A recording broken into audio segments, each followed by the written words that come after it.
Spare. You're in the army now. Hello, I'm H.G. Tudor, continuing my analysis of Harry's autobiography, Spare, to glean what it tells us about him, particularly within the context of being an individual who is a victim of a narcissist, and indeed more than one. He has them in his family, and also he's married one. It also is being analysed to see the influence of Harry's wife on the publication. Some of you may recall the Status Quo song, You're in the Army Now. Well, that's where Harry finds himself, and it's an interesting set of chapters ahead. He explained that he turned up and confessed that he knew as much about operating an ironing board as he did operating a tank. But he said he was now the Army's problem. It's May 2005, and his father has dropped him off at Sandhurst.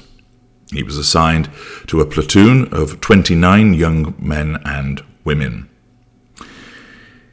He explained that they recited an oath to the Queen, and one of his fellow cadets elbowed him to suggest, I bet you say Granny rather than Queen. But after that, there was no more jokes, because it was boot camp. He recalls the basic ogres, as he describes the colour sergeants that yelled at them and shouted at them, and he observes that it was rather odd that because they were these absolute ogres of individuals that belittled them and harassed them and humiliated them, but they all cooed over little tiny dogs.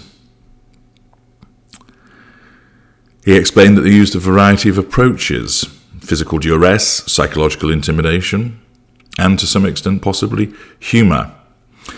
He explained that within a couple of weeks some people had left. Nobody criticised them for doing so because not everybody's cut out for it. And he explained that the training centre that they attended was, no matter how difficult it was because of the beastings that the colour sergeants were doling out, there were no paps. Once again, his concerns and obsessions about the media looms large. But then, unfortunately, they found him, and a reporter from the Sun, was found on the site at Sandhurst holding a phony bomb. Not sure what they were trying to prove, says Harry. He then talks about the practice at Sandhurst of making sure that you were hydrated, and that every morning you'd have to down a huge bottle of water. But this wasn't some delicious chilled water that had come from Voss or bottled by Fiji, etc., or Harrogate Spring, or whoever it might be. Oh no, this came in a big black bottle that was warm and tasted of plastic. And apparently it was army issue and a leftover from the Boer War, and you had to guzzle that down each and every morning. He talks about all of the running that he would do, running, and he explained that it was all about killing the self in terms of the training that they'd be under. And he explains that about the physical exercise that they went under. And then after about 5 weeks, the colour sergeants eased up a little bit. They didn't shout just as much as they once did and started to treat them like soldiers. At this point, it was now time to learn about war and how to make war, how to win it. And interestingly, of course, the academic bit of it didn't suit Harry, and he refers to it as involving stupefyingly boring classroom lessons. He talks about the protective gear that had to be worn, and then how they were all assembled outside a red brick building one day and ordered inside, and CS gas was thrown at them. And then they were taken to Brookwood Military Centre to stand on the graves there and listen to somebody read a poem for the fallen. And it was interesting that some of the earliest training was intercut with poetry. And of course, he sees at the chapel, Dulce decorum est pro patria mori, which is it essentially, roughly translated, means it's right and proper to die for one's family. Those of you may remember that a poem by the celebrated British war poet Wilfred Owen makes reference to that. And I think it would be useful at this juncture just to take a momentary break from Spare to read to you that short poem, so you get a flavour of what Wilfred Owen was saying about it and also what Harry is trying to convey. As mentioned, it's by Wilfred Owen. Wilfred Owen fought in the First World War, and he then, as a result of an injury, went to a sort of rehabilitation centre in Scotland, where he met up with another war poet, Sigurd Sassoon. And actually part of his life and that of Sassoon's is in a film I think called Regeneration with Jonathan Pryce in it, which is very interesting. And an old intimate partner of mine was a production assistant on that film, which you may find interesting. Anyway, to the poem. Dulce decorum est. Bent double, like old beggars under sacks, knock-kneed, coughing like hags, we cursed through sludge. Till on the haunted flares we turned our backs, and towards our distant rest began to trudge. Men marched asleep. Many had lost their boots, but limped on blood-shod. All went lame, all blind. Drunk with fatigue, deaf, even to the hoots of gas shells dropping softly behind. Gas, gas, quick boys, an ecstasy of fumbling, fitting the clumsy helmets just in time. But someone was yelling out and stumbling, and floundering like a man in fire or lime.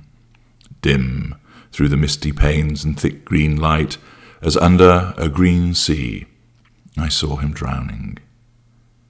In all my dreams before my helpless sight, he plunges at me, guttering, choking, drowning.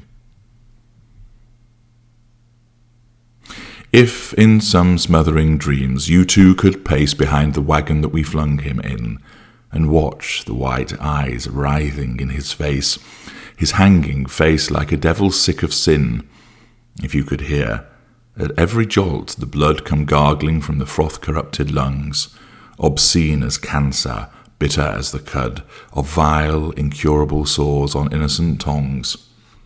My friend, you would not tell with such high zest to children ardent for some desperate glory the old lie. Dulce decorum est pro patria mori. That's Wilfred Owen's poem. And of course it's etched there in a more celebratory sense at Sandhurst, or at the chapel at the military centre rather that Harry had been to. And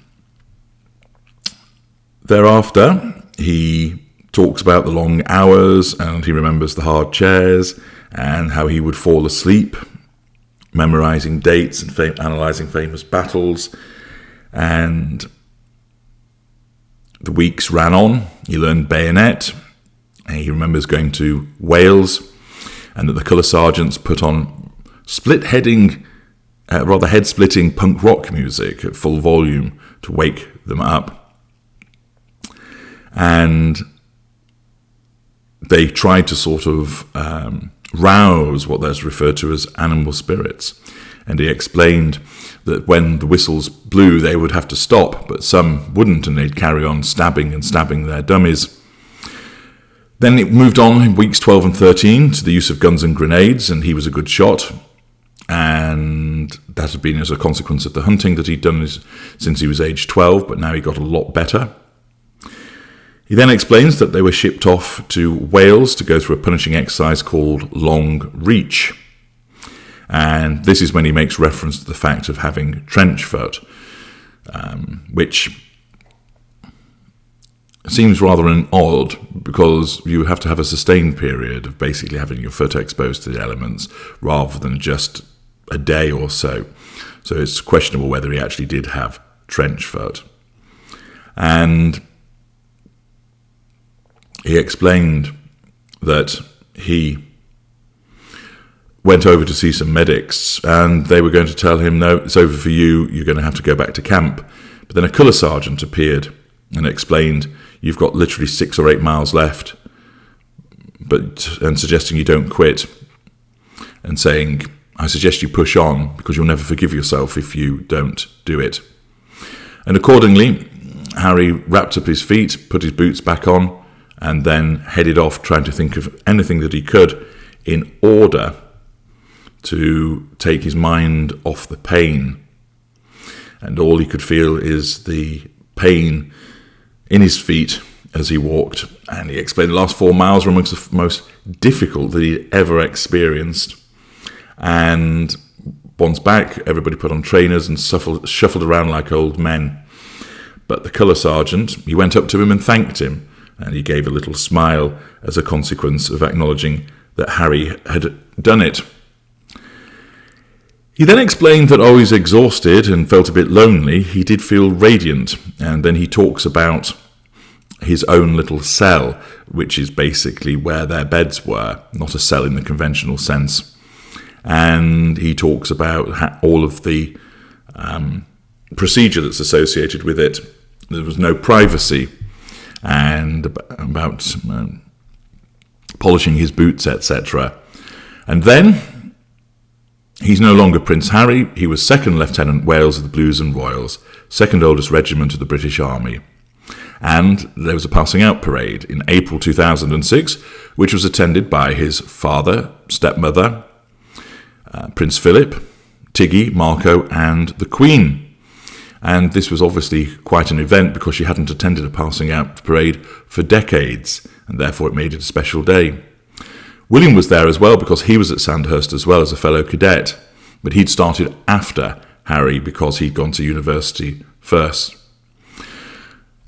Harry makes the point that William couldn't resort to the typical attitude when they were sharing an institution, because that would be insubordination, because he outranked him.